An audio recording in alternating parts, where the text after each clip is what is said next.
Total যে মণ্ডপ, যখন তোমরা ঢুকবে তোমাদের চোখ ধাঁধিয়ে যাবে এটা কোনো মণ্ডপ নাকি কোনো মন্দিরে। লাইট সেটের পর এই যে এবছরের দ্বিতীয় opening Baranagar Netaji colony lowland, প্রায় 3 বছর হয়ে গেল আমি এখানে আসছি। প্রতি বছরই সুন্দরভাবে উপস্থাপনা করে থাকেন Baranagar Netaji colony lowland. Last year আমরা দেখেছিলাম একটা সুন্দর মণ্ডপ। এবছর বরানগর নেতাজি কলোনি লোল্যান্ডের এই যে দক্ষিণ ভারতের একটি মন্দির, সে মন্দিরের অনুকরণে টোটাল যে মণ্ডপ সে মণ্ডপ করে উঠছে। বাইরের কাজ অলমোস্ট কমপ্লিট বলা যেতে পারে, ফিনিশিং টাচ দেওয়া বাকি রয়েছে, লাইটের কাজ বাকি রয়েছে এবং এই পুকুরে লাইট থাকবে। টোটাল লাইটে কিন্তু ভালো লাগবে টোটাল মণ্ডপটা দেখতে। বাইরের লুকটা তোমাদেরকে দেখালাম। ওপরের অংশটা, এই মন্দিরের ওপরের অংশ যেরকম থাকে দক্ষিণ ভারতের মন্দিরগুলোতে সেইভাবে সাজানো হয়েছে। অনেকগুলো কালার আমি দেখতে পাচ্ছি এখানে। আর একটা বিষয় সেটা হচ্ছে এদের মণ্ডপ প্রতিবারই অনেকটা বড় হয়, মানে অনেকটা উচ্চতম হয় আর কি। এবছর এই রঙগুলো দেখে ভালো লাগছে, তুমি একদম অনেকগুলো কালার এখানে দেখতে পারবে আসলে। মণ্ডপের সামনে একদম লাস্ট মিনিট যে কাজ, সে কাজ চলছে। এই যে মূর্তিগুলো দেখছো, এই মূর্তিগুলো বসে যাচ্ছে। এখানে অনেকগুলো এরকম মূর্তি রয়েছে, অনেক দেবদেবীর মূর্তি রয়েছে যেগুলো কালার অলরেডি হয়ে গেছে। হ্যাঁ, মানে দক্ষিণ ভারতের আদলে যেহেতু মণ্ডপ, তো সেহেতু এই মূর্তিগুলো তো থাকতেই হবে। দারুণ লাগছে কিন্তু দেখতে। ঢুকছি আমরা এন্ট্রি পয়েন্টে ঢোকার যে মুহূর্তটা, সেই জায়গাটাতে তোমাদেরকে শেয়ার করি। এই যে সামনেটা, এসব বাসের ভাড়াগুলো এখন তো তোমরা যখন দেখবে তখন তো চলেই যাবে। এই অংশগুলোতে একটু দেখাই তোমাদের, এরকমভাবে সাজানো। এগুলো পুরো এরকম কালার হয়ে যাবে। এই যে কালারটা দেখছো, এই কালারটা হয়ে যাবে। হ্যাঁ, টোটাল এই অংশগুলো। চলে আসলাম পরবর্তী সেকশানে। আমি এর আগের ভিডিওতে, প্রিপারেশনের ভিডিওতে বলেছিলাম এই মণ্ডপের অনেকগুলো পার্ট আছে, অনেকগুলো লেয়ার আছে। এই অংশটায় যখন তোমরা ঢুকবে তোমাদের চোখ ধাঁধিয়ে যাবে, কারণ চারিদিকটাতে এই যে পিলার, সেই পিলারের মধ্যে যত দেবদেবী, সেই দেবদেবীর যে মূর্তি, সে মূর্তি এখানে রয়েছে খোদাই করা অবস্থাতে। ওই দেখো ওপরে গণপতিকে দেখতে পাচ্ছি, এই জায়গাটাতে গণপতি রয়েছে। টোটাল সমস্ত এই টোটাল অংশটা জুড়ে যে কাজটা করা হয়েছে, যে টাচ আপ দেওয়া হয়েছে, সেই টাচ আপটা সত্যি তোমাকে বিস্মিত করবে, এটা বলার কোনো অপেক্ষা রাখে না। চারিদিকটাতে এমনকি এই সিলিংয়ের অংশগুলো কিন্তু এইভাবে টোটাল বানানো হয়েছে। হ্যাঁ, এই জায়গাটা ভালো লাগবে দেখতে।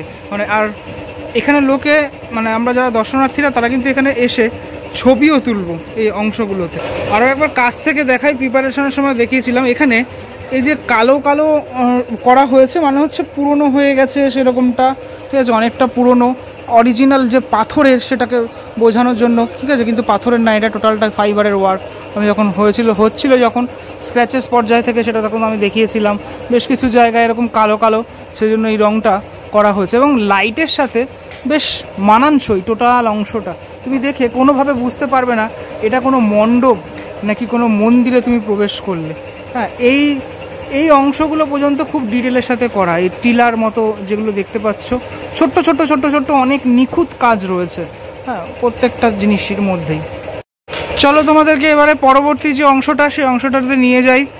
এই চলে আসলাম মেন সেকশন, যে সেকশানে রয়েছে মাতৃ প্রতিমা। ঠিক এখানেই আমি দেখাবো তোমাদের মাতৃ প্রতিমা। কিন্তু মাতৃ প্রতিমা দেখানোর আগে আমি একটুখানি ঘুরিয়ে নিই তোমাদের এই টোটাল সারাউন্ডিংস এলাকাটা, সেটা একটুখানি ঘুরিয়ে নিই। যখন তুমি এই সেকশানে প্রবেশ করবে তখন দেখতে পারবে এই দুদিকে এরকম যে মূর্তিগুলো, সেই মূর্তিগুলো দেখবে এবং এই মূর্তিগুলো দেখে তোমার অবশ্যই পাথরের মূর্তি মনে হবে। মানে চারদিকটাতে এরকমভাবেই ফিনিশিং টাচ দেওয়া রয়েছে। হ্যাঁ, এই অংশগুলোতেও এরকম মূর্তি বসানো হয়েছে, বিভিন্ন এরকম বিভিন্ন বসানো। এটা আবার এগুলোতে এরকম পুরো এই পিলারের মধ্যে, মানে স্তম্ভগুলোর মধ্যে এরকমটা রয়েছে। আমি যদি একটুখানি ওয়াইডে ওপরটা দেখাই, ব্যাপারটা দাঁড়াচ্ছে ঠিক এরকম। আমি যখন এসেছিলাম বলেছিলাম তোমাদের, এই জায়গাটা কিন্তু ওরা মারাত্মক করে। লাইট সেটের পর তুমি একদম ফাইনাল লুকটা দেখতে পাচ্ছ কীরকমটা লাগছে।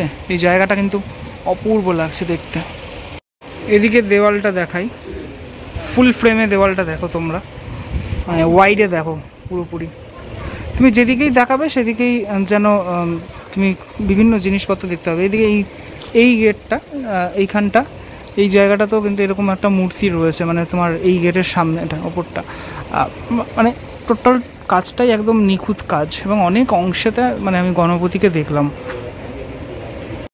চলো এবার চলে আসি মাতৃ প্রতিমা। অলরেডি মাতৃ প্রতিমা মানে বেরানোর অনেক আগে আমি তোমাদেরকে ভাস্কর শ্রী প্রদীপ রুদ্রপালের স্টুডিওতে দেখিয়ে দিয়েছিলাম এই মাতৃ প্রতিমা। এবছর ভাস্কর প্রদীপ রুদ্রপালের অনবদ্য মাতৃ প্রতিমা এবং অন্য রকমের মাতৃ প্রতিমা, সেটা সকলেই তোমরা বলেছো এবং তোমাদের সাথে সাথে আমিও এগ্রি করি এই মতামত।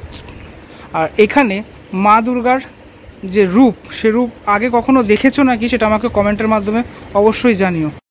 প্রথম কথা, ভাস্কর শ্রী প্রদীপ রুদ্রপাল এবছর এই যে মূর্তি মানে এই যে প্রতিমা যাই বলো না কেন তোমরা, এই প্রতিমার মধ্যে যে টাচ আপ দেওয়ার চেষ্টা করেছেন সেটা হচ্ছে এই দক্ষিণ ভারতের মন্দিরে এমন একটা মূর্তি যে মূর্তি পুরোপুরি পাথরের মূর্তি, তেমন একটা টাচ আপ দিয়েছে।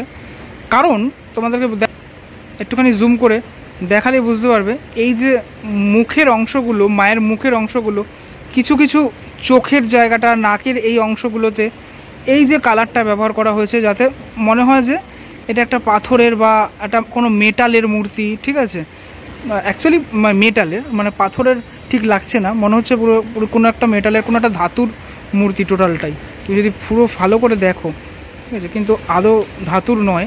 এটাই হচ্ছে শিল্পীর শিল্পত্ব, তিনি যেভাবে ফুটিয়ে তুলবেন সেভাবেই কিন্তু ফুটবে পুরো ব্যাপারটা। এবং আমার এই মূর্তিতে জানো তো কোন জিনিসটা সবথেকে বেশি ভালো লাগছে, সেটা হচ্ছে একদম টপে রয়েছে এই যে অংশটা, এই স্টোরিটা অনেকে জানো, এটা হচ্ছে কীর্তিমুখ। কীর্তিমুখের স্টোরি আমি কোনো এক সময় তোমাদেরকে শোনাবো। এই কীর্তিমুখের অনেক বড় একটা স্টোরি রয়েছে। তো যাই হোক, টোটাল এই যে এবছরের যে মাতৃ প্রতিমা, এই মাতৃ প্রতিমা সত্যি তোমাদের সকলের মন কাড়বে, এটা বলার কোনো অপেক্ষা রাখে না।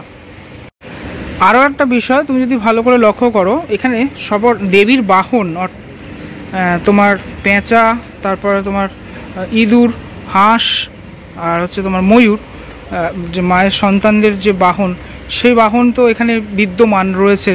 আমি এখানে সিংহকে দেখতে পাচ্ছি না, আর দেখতে পাচ্ছি না অসুরকে, কারণ মা এখানে অন্য ভিন্ন রূপে রয়েছে।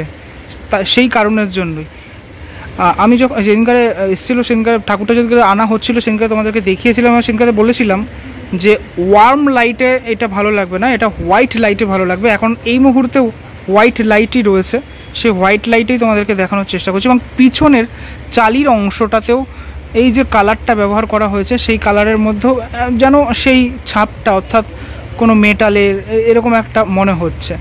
দেবীর হাতের প্রত্যেকটি হাতের মধ্যে এখানে 23টি মাথা বিশিষ্ট এবং 42টি হাত বিশিষ্ট মা দুর্গা, এই যে 42টি হাত রয়েছে, সেই হাতের প্রত্যেকটি হাতে এখানে মা অস্ত্র নিয়ে আছেন।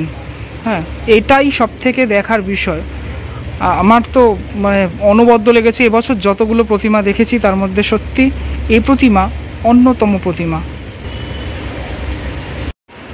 মায়ের প্রত্যেকটি মুখের দিকে তাকালে তুমি যেন তোমার চোখ জুড়িয়ে যাবে। ঠিক আছে, আর একটা ব্যাপার যেটা আমি জানতে পারছিলাম যে এই প্রতিমার একটা স্টোরি হয়তো রয়েছে, জানি না, আমি ভুলও হতে পারি। আমি যতটুকু জেনেছিলাম তোমাদেরকে বলি যে দীর্ঘদিন মাটির তলায় থাকার পর, মাটি থেকে ওঠার পর এই যে প্রতিমা, সেই প্রতিমা মানে এরকম একটা স্টোরি রয়েছে। সেরকমভাবেই এই প্রতিমাটিকে বানানো হয়েছে। প্রথমে একদম ওপরে একটি মাথা, তারপর 3টি মাথা, মানে এক লাইনে আর কি, সেটার কথা আমি বলতে চাইছি আর কি। ওভারঅল প্যান্ডেলের ভিতরটা এই মুহূর্তে যদি আমি প্যান করি ক্যামেরা, তাহলে বিষয়টা দাঁড়াচ্ছে খানিকটা এই রকম। আচ্ছা, আর রাজুদার সাথে আবারও দেখা হলো। আর রাজুদা বলো, জার্নিটা বলো তোমাদের শুরু থেকে শেষ অবধি, লাস্ট মিনিট চলছে, বলো। লাস্ট মিনিট মানে আর একটু 2 দিন টাইম পাবো যদি হোক। এখানে দ্বিতীয় ওপেনিং ভার্চুয়ালটা রয়েছে তো, কিন্তু ব্যাপারটা সামনের এই পোর্শনটা শেষ হয়ে গেছে। বৃষ্টিটা খুব ব্যাঘাত করেছে এবার প্রচণ্ড। আমার স্ট্রাকচারগুলো তো বেসিক্যালি একটুখানি বড় হয়, বাইরের কাজটা অনেকটাই থেকে যায়। বৃষ্টিটার মধ্যেখানে দুবার ডিপ্রেশনটা একটুখানি সমস্যা করে দিয়েছে। আচ্ছা, তুমি কি বলবে দর্শনার্থীদের উদ্দেশ্যে, এখানে আসার কথা কি বলবে? আমার কিন্তু তুমি জানো প্রত্যেকবার প্যান্ডেলটা আমার একটু স্থাপত্য বেশ প্যান্ডেল হয়, আর্কিটেক্ট বেশ। আমার কেন জানি ব্যক্তিগতভাবে বারবার আগেও তোমায় বলেছি, সেটা হচ্ছে গিয়ে ঠাকুর দেখতে লোকে মন্দির, ঠাকুর তো এমনি দেখতে পাই না, ঠাকুরকে দেখতে গেলে মন্দিরে যেতে হয়। আমার তাই মন্দিরটাই করতে বেশি ভালো লাগে, সেই জন্য ঘুরিয়ে পিড়িয়ে একবার এই নয়তো ওই নয়তো ওই, আমার আলাদা করে কোনো মেসেজ নেই। সঙ্গে হচ্ছে কি ভেতরে একটা দক্ষিণ ভারতীয় মন্দির, দক্ষিণ ভারতীয় মন্দিরে ওদের যে স্থাপত্যগুলো সেগুলো তুলে ধরা। এই ঠাকুরটাতে 23টা মাথা এবং 42টা হাত কেন, এই জিনিসটা একটু যদি বলো। এটা একটা ভৈরবের রূপ, বুঝতে পেরেছো? স্টোরিটা যদি একটু বলা যায়। স্টোরি মানে সেই অর্থে বিরাট কোনো স্টোরি নয়, এটা একটা মানে কোনো এক সময় একটা দেখেছিলাম আমি একটা মানে দক্ষিণ ভারতীয় মন্দিরে, ওই ব্যাপারটা আমার মাথায় ছিল, কোনো না কোনোভাবে ব্যাপারটা কোনো না কোনো জায়গায় প্যান্ডেলের মধ্যে যদি বসানো যায়।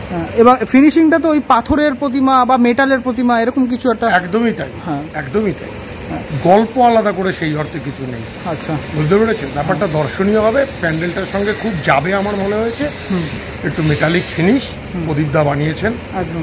সাধারণ মানুষ কবে থেকে আসতে পারবেন? দ্বিতীয় থেকে ওপেনিং হয়ে যাচ্ছে, আর মানে 5 তারিখ।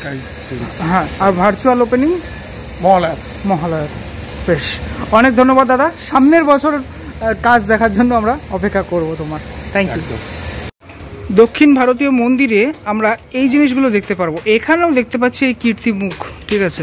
হ্যাঁ, এই যে টোটাল একটা এখানে করা হয়েছে, এই জিনিসটা টোটালটা আমরা দেখতে পারবো।